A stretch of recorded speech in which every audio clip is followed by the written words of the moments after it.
also happy, I quite like to just go around the room very quickly, and if there are particular topics that when people think about OpenStack, if you already have it in production or if you interact within the OpenStack community, if there are particular things that you think would be interesting for me to cover, I've had a pretty good conversation with people on the front row.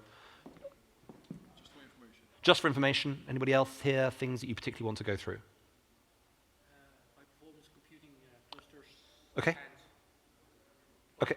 And OpenStack, HPC and OpenStack. Anybody else with particular topics they really are keen, they're expecting to get out of this session?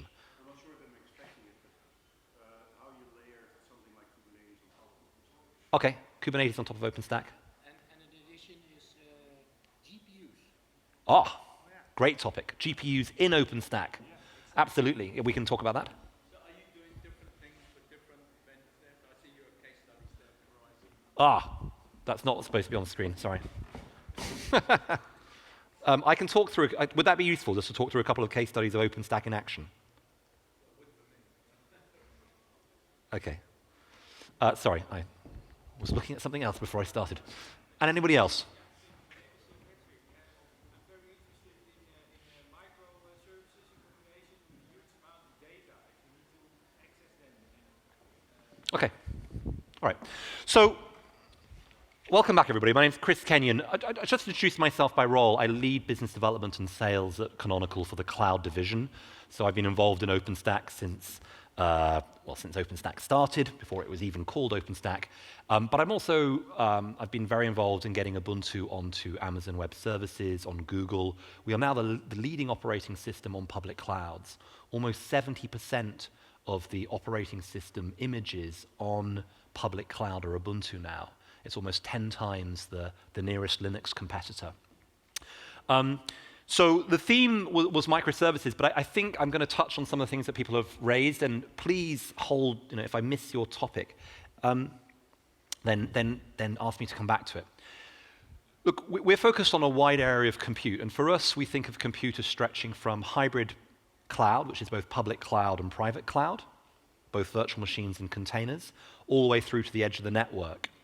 And maybe just to answer some of the basic questions we had from Rabobank and somebody else about use cases. These logos are companies that we Canonical support, but let's use them as a proxy for what OpenStack is actually doing out there. On the left of the screen, you see customers that we support at scale on the public cloud. These are the obvious players like Netflix and Dropbox, Instagram, all based on Ubuntu.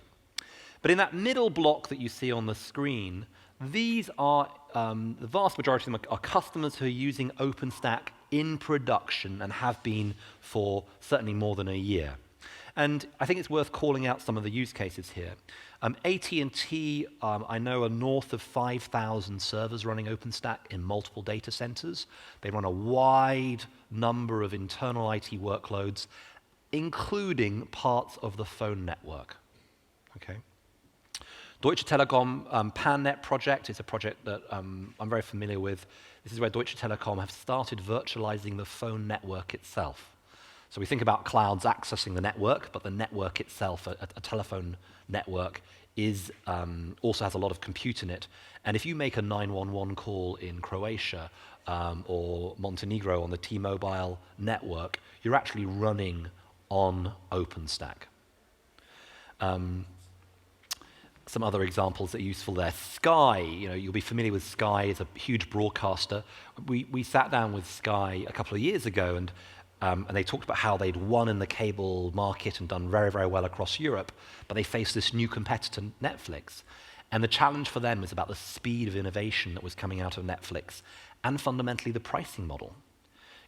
You as a leader in your organization may have been very proud of really quite expensive proprietary software and hardware in your data centers, but you've got a new set of competitors who are coming after you, who simply are playing by different rules. They're using technology in a different way, and they're innovating faster, and they've got fundamentally different price points. And that's an example where we started with Sky probably 2.5 years ago. There are over 1,000 nodes of servers running at OpenStack, and they're already at north, I think, of 15% of their virtualization estate is now running on OpenStack. So, I mean, one of the core messages here, and we can carry on going through examples here, the whole, the Bloomberg financial terminals that run the news services and the trading desks that will be, you'll have in your organization, about 50% of the services run on Bloomberg financial terminals are back-ended on OpenStack and run by Bloomberg.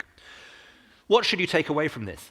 OpenStack is in production across a wide number of use cases, and those have started in the simpler use cases around internal development. They're now, commercially available services, the front end of the whole of Walmart.com, all of their e-commerce is now running on OpenStack.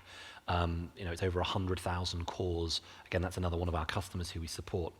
So OpenStack is in production, and it's increasingly in complicated environments. So the telco one I mentioned, but to your question earlier, you're talking about HPC.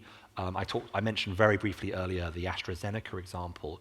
We're starting to see this world where it is possible to use OpenStack and OpenStack control planes to manage HPC workloads. A couple of the things that are allowing that, if I go vaguely technical for a second, we gave a talk earlier about the use of whole machine containers, where you can, instead of having a hypervisor sitting on a machine, you can use something like LexD, and they're really, literally the workload performs as well as if it was on bare metal, and yet you've still got the concept of a compute cloud that your researchers are able to access.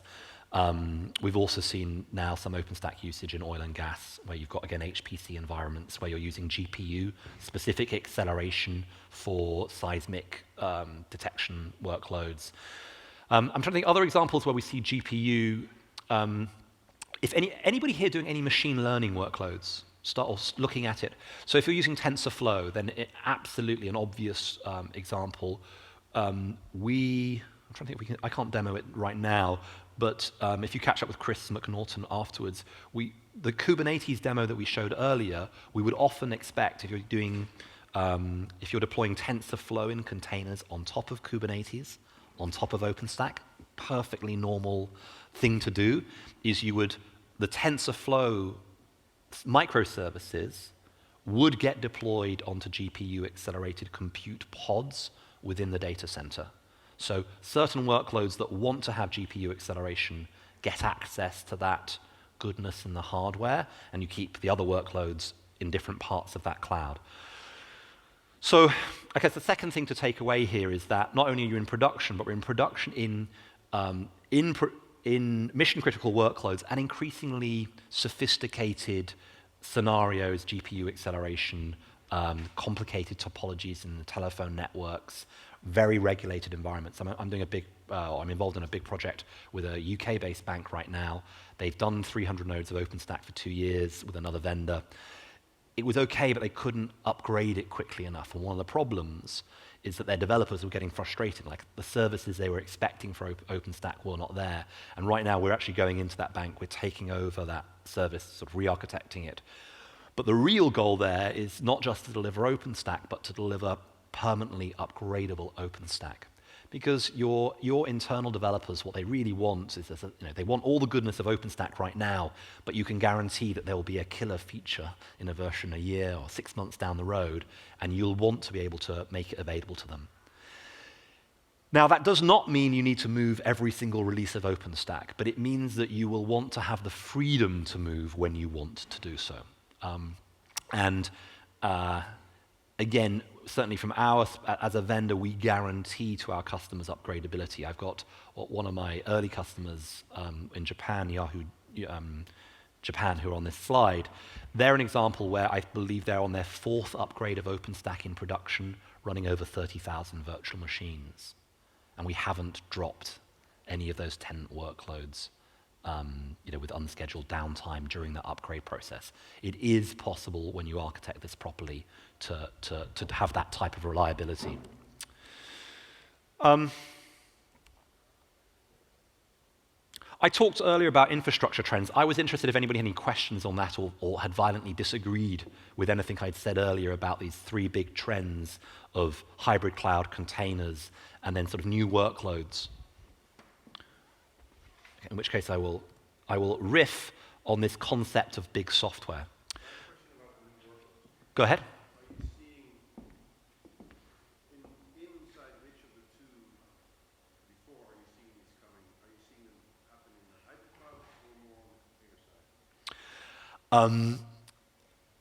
They occur in both. I mean, those new workloads will typically be containerized, and people will want to deploy them in both environments.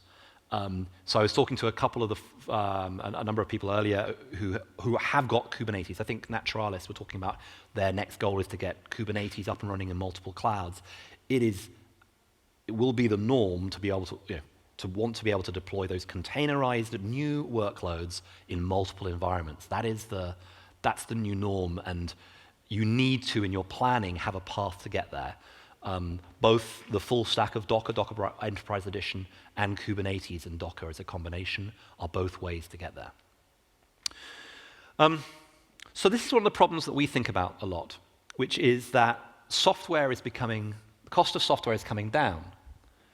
And this is actually not even true of open source software. This is true of all. You don't pay for Windows on a device with a screen that's smaller than this. The price of software is coming down. But in fact, the cost of operating software is going up. Well, this is a big, big challenge. Now, one way that organizations solve this problem is, of course, you move to software as a service modeling.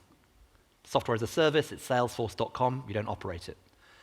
If you think about it, software as a service, in a way, is proprietary operations. That organization is doing the operations. You can't see it, you can't touch it, you can't amend it, but it does what it says on the tin. Okay. Clearly, however, in your organization, there'll be hundreds of applications that you are not yet ready to consume as software as a service, or there just isn't a market in it. Which brings us to this challenge of microservices. We think about microservices as being the apps on top of infrastructure. But even OpenStack itself is composed of many services. Anyone want to have a guess? How many basic services to get OpenStack up and running? Come on, someone in the room who's brought up OpenStack recently? Yeah, 14, 15, but depending on... There we are, 15. We'll go with that number. Cloud Foundry is about 22. Hadoop, meaningfully set up, is 7 or 8. Each one of those services, with this great trend to divide up software into its smallest composable unit, means you've got much better interfaces and development within those units, much cleaner. It's a much cleaner deployment. But from an operations perspective, that's more and more software that you need to be competent at operating. So this, for us, is the phase change of modern software. We've gone from a couple of services in a piece of software. Suddenly, OpenStack is 16 services. You've gone from deploying it on 1 or 2 machines. My build here is... And now you're deploying it on multiple machines. In fact, that might be on lots of machines. Okay, because you're now using containers underneath. It's great. So now you're deploying lots of services to lots of specific containers, which themselves are then split across more physical units. This is the phase change of software. This is what microservices makes them sound really small and cuddly, and yet from an operations perspective, you've got more and more stuff to manage. So this is what we call the age of big software at Canonical. And the scarcity, the difficult thing, there's tons of code. You log into GitHub, and there's tens of thousands, hundreds of thousands of pieces of software you can download. But the scarcity, the thing that we value as businesses, has moved to operations. So, we're lucky at Canonical. We work with lots of very, very large players. And these are sort of just some of the large-scale Ubuntu operations. And what's sort of interesting about them is that none of them are using configuration management in the way that you probably are. If you think about first-generation, second-generation configuration management, that's not how these operators work. They use model-driven open-source operations. What does that mean? It means that if you think about a whiteboard, you go into any architect's discussion, okay, this is what the thing will look like, HA proxy, and here's the app server. There's a set of services on the board, and that's how you discuss what an architecture should look like. Well, you can model that a different way, and we use a tool called Juju, which is an open source modeling tool, where we have these charms, and the charm encapsulates the software, but it also encapsulates the relationship between software. There are some common things that all of your operators want to do to software. You want to start it. You want to stop it. You want to scale it up, scale it down, link it, and unlink it. And you want to be able to do that in multiple cloud environments. So with a tool like with Juju here, all the operations for Galera, the best practices for doing it, you know, the scripts that your admin would be using are encapsulated in the charm. And that doesn't mean that everybody who's using that set of charms has to architect it the same way. Architecture is the placement of services into different pools of compute. So you can decide how you want to lay out those services, and what you as a bank might do for laying out OpenStack into physical units of compute might be radically different from what, I don't actually know what the use case you had for your HPC was. Life sciences. So you might say, actually, I want to lay out services differently. But the relationships between those services are actually the same in terms of how they should be talking to each other. Modeled-based operations is how we at Canonical have led the way with OpenStack. We have been deploying OpenStack since before it was named. Okay, we've been running it in production internally since Cactus. So that's like the third, like just 1 year afterwards. We've got environments up since then. OpenStack itself is a set of microservices. You know, that is what OpenStack looks like. You can see Nova, Glance, Neutron there, RabbitMQ in the middle. It's a set of services, and there are lots of sets of relationships between those services. Because all of that is encapsulated in code, our customers at Bell Canada use the same code around RabbitMQ as our customers at Deutsche Telekom. It's the same code that Walmart use. They are exchanging the same operations best practices. They are tackling that operations cost together. Does it mean you have to use the same script as everybody else? No, but we curate the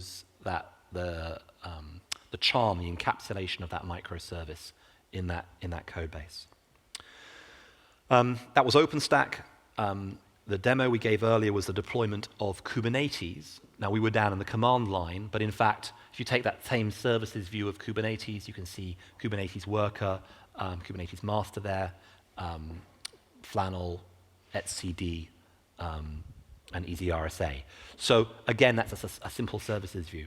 Once you've got a model view, you're bringing up, and then also your upgrading is taken care of from you. Because in fact, the services, when you want to upgrade, you simply say, I want to take a new version of this service. But when that new version is instantiated, it knows how it is linked to other microservices in the setup. That's an example of Hadoop. So how do we open source and make that available? I'm here on a website called Juju Charms. I'm literally able to, let me make it a bit bigger so you can see it. That's visible at the back. I can search for specific individual charms. And again, the knowledge of how to deploy that is encapsulated in the charm. I might just want to deploy 1 unit of Ceph. Now, 1 unit of Ceph on its own, not so interesting, frankly. So, but what I also could do is I could do this, and I could say, I want to actually deploy Kubernetes.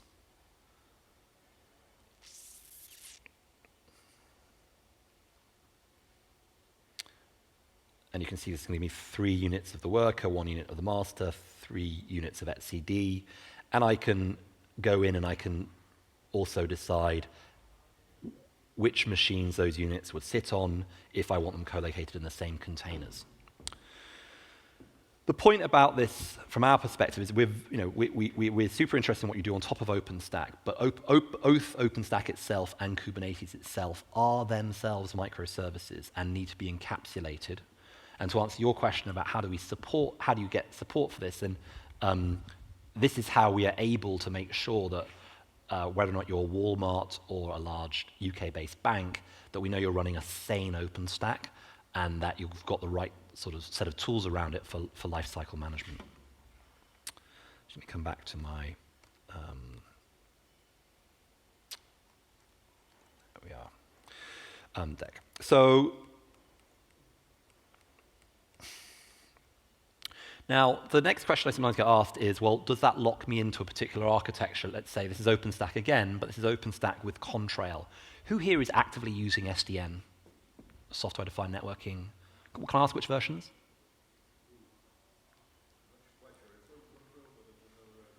Not sure. So which one? Okay. So that's an example of Open Contrail deployed in here. But in fact, we've got, I think, 7 other software-defined networking solutions which are also charmed up easily just to be brought in. Any questions on what I've shown you so far? Okay. So the next question, I think someone was asking about Kubernetes earlier. Yeah, Kubernetes. So, we really do think that Kubernetes in multiple environments is a natural architectural path to pursue. Doesn't mean it's the only one, but it is certainly one that we see more and more of our leading customers decide to do. And the great thing here is, again, you can deploy this onto multiple cloud environments, and it will give you a base. This actual image that you see here is not Kubernetes, but that could be Kubernetes, and what we showed this morning was Chris deploying Kubernetes onto one of multiple public clouds. So that is there as the option. Okay. So let's go back. So any questions on that microservices side? I mean, I've focused very much on the actual technology. I'm curious here, who has cultural issues in terms of rolling out microservices and DevOps in their organizations? I mean, how much of this is a technical battle for people and how much of this is more a cultural and a skills-based hurdle to the organization?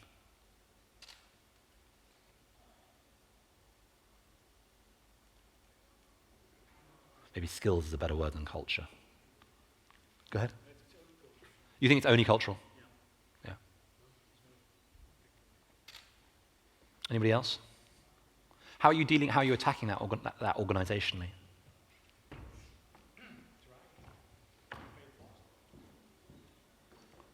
Yeah, start small. Go on. What I find peculiar is that developers want control over their full stack. Yes. And that's what they get in the past on their local machine. I find it always very interesting. Developers say that they want control. They always do. They want control of the whole stack. And there's a very interesting thing that happens when you say, fine, carry the bleeper for the next week. You're doing 24/7 coverage on your software. And suddenly, people start thinking about the problem in a slightly different way. I mean, I've got a large project at the moment where they've been very big on DevOps culture, and then the minute they actually ask developers to carry the bleeper and do out-of-office support, it forced some very hard conversations internally about processes. I think this is, there are no magic solutions here. It is a fail fast, start small, and get up and running. The news, though, is whether or not you're doing DevOps around the infrastructure itself or DevOps around the applications on top, it is simply a challenge you are going to have to master as a software organization. We often in the technology industry, we can be, I think, sometimes rightly accused of hubris. But the reality is we are in a place now where everybody is becoming a software business. The CEO of Goldman Sachs on last Wednesday, I think, or last Tuesday, said we are a software business. They have 30,000 developers. That's more developers than Microsoft. It's the same for big pharma. We know it's very obviously and palpably the case for automotive. The automotive industry right now, with 10 million lines of code in the average car. But people are going to have to solve these problems. Other questions? I think I'm out of time. 3 minutes left. Sorry? 3 minutes. 3 minutes left. Other questions that might be useful for people to end on? So do you address this issue of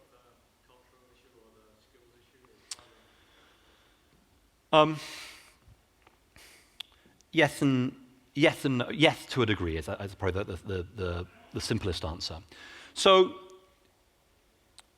one of the biggest things you can do as an organization is make sure your private cloud environment is a great one to use, full stop. I mean, I met the CTO of a major investment bank recently, and I said, what's your number one goal? He said, my number one goal is I hire the best developers possible in our country. They come out of top universities. They come into the bank, and compared to what they can get done at home, they have a hand tied behind their back was his word.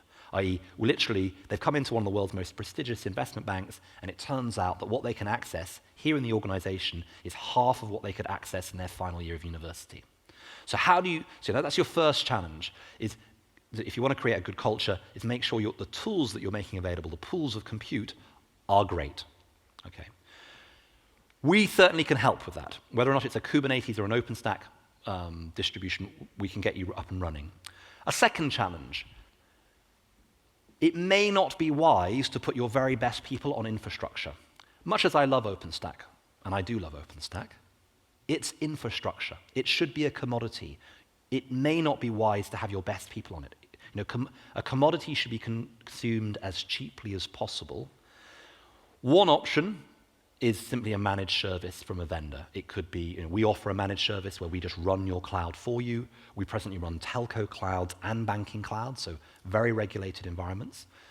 And we run it for a year or 2 years while you can get up and running. Why? Because it's important that people have good experiences early on. You know, if you set up your internal cloud and it falls over a lot in the first 8 months, it gets a very bad reputation. It's very hard to save that. So I think we can help in some ways. I think there are lots of system integrator partners who can do more on the culture and the training side. I take a slightly Darwinian view of this, which is you're steering a ship and you're going to change direction. And the truth is some of the containers on the ship are going to come with you, and some of them won't. It just won't, it won't be an environment for everybody where everybody feels comfortable, and that will just be something you have to manage as an organization. Great. I think we're ended on time. Thank you very much. I hope that was useful. I hope we covered some of the questions that were asked earlier. And thank you for your time. I hope you enjoy the rest of the day. Thank you.